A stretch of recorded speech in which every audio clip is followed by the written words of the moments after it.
Big boss Malayalam season 7 അവസാനിക്കാൻ ഇനി വെറും ദിവസമാണ് ബാക്കി. ആരാകും ടോപ്പ് 5-ലെത്തുകയെന്ന് ഇന്നോ നാളെയോ അറിയാനാകും. ആദില കൂടി കഴിഞ്ഞ ദിവസം എവിക്റ്റ് ആയതോടെ 6 പേരാണ് ഇനി ഷോയിൽ അവശേഷിക്കുന്നത്. നൂറ, അനുമോൾ, അനീഷ്, അക്ബർ, ഷാനവാസ്, നെവിൻ എന്നിവരാണ് അത്.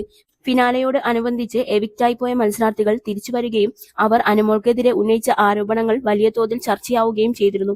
ഇതിനിടയിലാണ് അനുമോൾ തനിക്ക് PR-ന്റെ നമ്പർ എഴുതി കൊടുത്തിട്ട് അക്ബറിനെതിരെ തിരിയണമെന്ന തരത്തിൽ പറഞ്ഞുവെന്ന ആരോപണം ആദില ഉന്നയിക്കുന്നത്.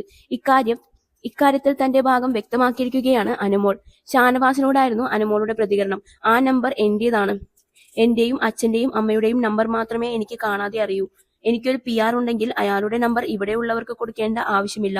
ഔട്ടാകുന്നതിന് മുന്നേ ഇവൾ എന്നോട് ചോദിച്ചു, എന്തെങ്കിലും പറയാനുണ്ടോ വീട്ടുകാരോട്, എന്തെങ്കിലും പറയണമോ എന്ന്.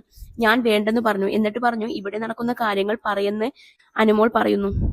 ഇവിടെ നടക്കുന്ന പ്രശ്നം അതാണോ എന്നായിരുന്നു അനുമോളോട് ഷാനവാസ് ചോദിച്ചത്.